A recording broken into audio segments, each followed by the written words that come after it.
Локалната власт продолжува со градежната офанзива во централното градско подрачје. После реконструкцијата на улицата Димитар Влахов се вршат зафати на повеќе локации и објекти. Овие денови имавме средба со представници од Министерството за образование, изведувач е Гранит, како и надзорот, и наша обврска беше да се отстрани асфалтната површина, како и некој градежен шут и дрвја кои беа на трасата.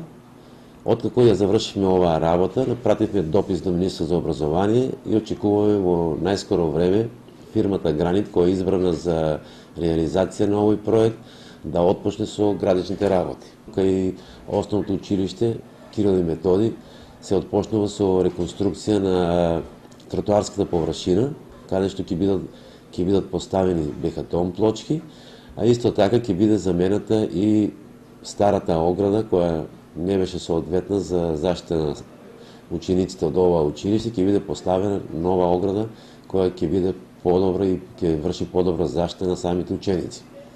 Исто така се изврши надградба на Кејскиот зид спроти основното училиште Кирил и Методи.